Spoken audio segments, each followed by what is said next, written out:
E aí pessoal, esse daqui é o Dell Inspiron 7391, que foca em quem busca uma máquina mais leve e portátil.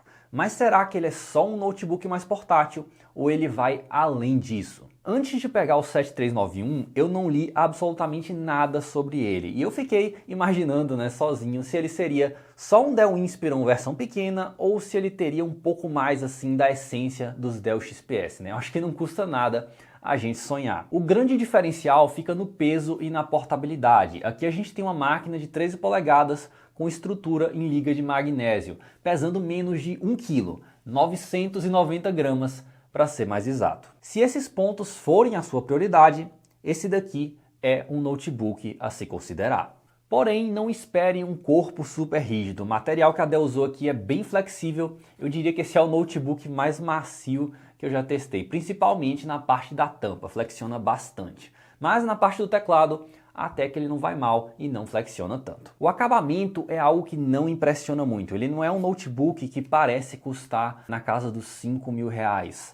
Apesar de que ele já apareceu lá na nossa comunidade de promoções boletando.com por menos que isso. Então não esquece de acompanhar para não perder as melhores promoções de notebook. E fiquem atentos que essa categoria de notebooks que ficam próximos de 1 kg também não é essa novidade toda. A LG, por exemplo, vende o LG Gram no Brasil já tem um tempinho e ele inclusive tem uma tela maior. E eu vou tentar trazer ele aqui para o canal o mais breve possível. Então não esquece de se inscrever para não perder a análise. Na configuração a gente tem processadores da 10ª geração da Intel, que eu já falei sobre no vídeo passado. E eu repito, no caso dos modelos de 10ª geração que a Dell está usando atualmente na linha Inspiron, não tem diferença significante de desempenho em relação à geração passada. É um novo adesivo com o mesmo desempenho. E como a gente tem uma máquina mais portátil aqui, o desempenho vai ficar um pouco mais limitado em relação a notebooks maiores com o mesmo processador. Porém, esse não é um notebook focado em alto desempenho, mas para uso básico ele vai voar, já que ele vem de fábrica com SSD padrão NVMe. Então você não vai sentir falta de um processador mais forte. E aqui a gente também tem a opção de comprar com ou sem a GeForce MX 250, que causou um pouquinho de polêmica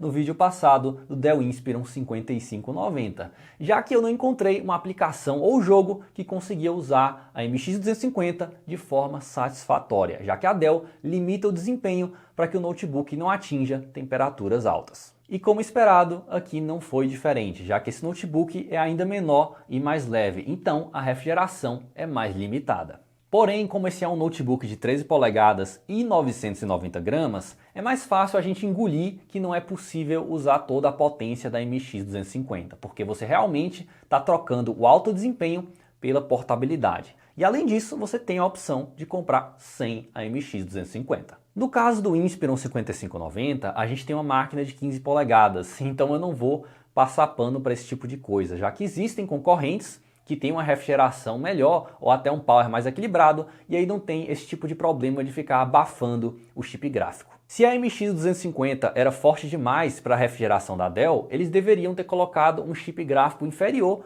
ou simplesmente não ter colocado chip gráfico nenhum, no caso do 5590. Pelo menos essa é a minha opinião.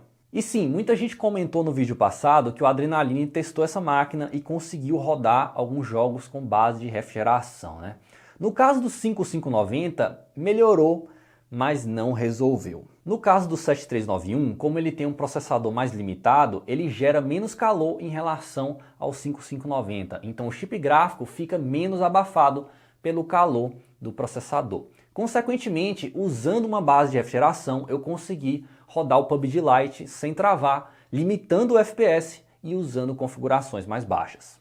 Só que o teclado ficou bem quente e ele também é bem barulhento. Então, se você for jogar alguma coisa, o ideal é você conectar no seu monitor externo e também usar um teclado externo, além da base de refrigeração. Infelizmente, ele não vai muito além disso. Ele continua sendo um notebook que tem como prioridade o peso e a portabilidade. Então, não dê prioridade para jogos e uso profissional, se você for escolher aqui essa máquina para comprar. Inclusive, ele teve resultados inferiores ao 5590, graças ao tamanho e à refrigeração mais limitada. Então, caso você decida comprar a versão do 7391 que tem chip gráfico dedicado, pense nele como se fosse um bônus, não compre por causa dele. E na tela ele deve agradar o usuário comum, mas deixa a desejar para o usuário profissional. De fábrica, apesar dele ter um brilho acima da média e uma cobertura de cores também um pouco acima da média, ele vem com cores bem lavadas, cores bem estranhas mesmo, pessoal. Eu até tentei desabilitar e habilitar o perfil de cores da Dell,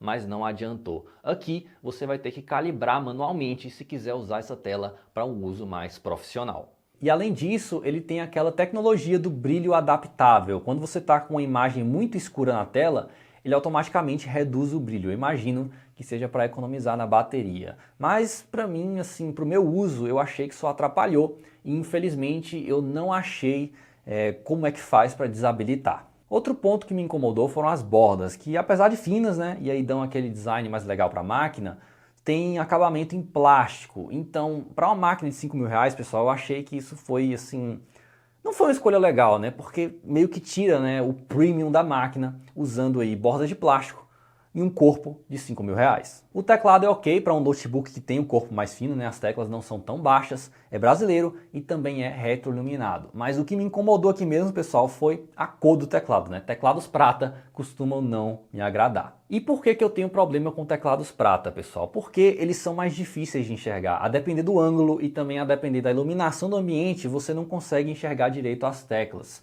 E a iluminação também não é uniforme. Algumas teclas são mais assim apagadas que outras e também algumas têm vazamento de luz. Por isso que eu prefiro muito mais notebooks que têm as teclas pretas. E ele também tem leitor biométrico, assim como o 5590, que de vez em quando falhou comigo. O touchpad tem uma textura legal, um clique um pouco pesado e suporta os drivers de precisão do Windows. Então nesse ponto ele é bem normal. O som é bem equivalente ao do 5590, ele não impressiona, mas também não faz feio, né? Ele é aquele som meio sem vida, já que aqui a gente não tem graves, assim como a maioria dos notebooks. Na conectividade a gente tem uma porta HDMI, uma porta USB tipo C que suporta vídeo, um leitor de cartão de memória micro SD, que é de alta velocidade, bem legal isso, acho que eu nunca testei um notebook da Dell que tinha um leitor de cartão de memória de alta velocidade. É uma pena que a tela não é excelente, né? Porque aí seria uma boa combinação, né? Um leitor de alta velocidade com uma tela legal para usuários profissionais. E ele tem também a porta do seu fone e infelizmente ele só tem uma porta, pessoal, USB 3. Então se você quiser conectar mais dispositivos USB, você vai precisar de um dongle. Por dentro você só pode trocar o módulo Wi-Fi e o SSD, não tem mais nenhuma opção de upgrade. E na bateria ele me deu por volta das 6 horas de duração no uso leve. Como vocês viram, o 7391 basicamente se destaca no peso e na portabilidade mesmo. No restante é uma máquina bem mediana. Parece que a Dell esqueceu do restante, né, dos aspectos da máquina, o que é uma pena, né? Porque não é um notebook barato. E o que é que me fez enxergar o 7391 como um notebook mediano? O principal culpado, pessoal, é o Samsung Style S51, que está em outro patamar, galera. Está em outro patamar, não tem jeito. A Samsung atualmente está em outro nível em relação aos outros fabricantes. O S51 vai perder em 3 pontos, basicamente. No peso, né? Que é uma diferença até considerável, de 300 gramas. Ele também não vai ter um chip gráfico dedicado e o SSD vai ser padrão SATA ao invés do padrão NVMe, que na prática não vai fazer assim tanta diferença. O S51 tem uma bateria maior, tem uma tela muito melhor, tem uma porta USB a mais, tem uma construção que está em outro patamar, tem um teclado preto com uma iluminação melhor para enxergar, tem um leitor biométrico que falha menos, tem um som melhor e ainda por cima é mais barato. Para mim, essa máquina é mais uma Dellcepção. Eu acho que eles focaram muito em querer o mais leve, mais leve, mais leve e esqueceram dos outros aspectos. O azar da Dell é que a concorrência está evoluindo e ela parece que se acomodou. E eu ainda nem testei todos os concorrentes, ainda falta eu testar o LG Gram e também o novo Lenovo S740 que estão falando muito bem por aí. Não esqueçam de olhar aí a descrição do vídeo que tem todas as configurações, né? Todos os notebooks citados aqui no vídeo. Comprando por lá, vocês me ajudam muito a continuar com o canal. Eu vou ficando por aqui, um abraço.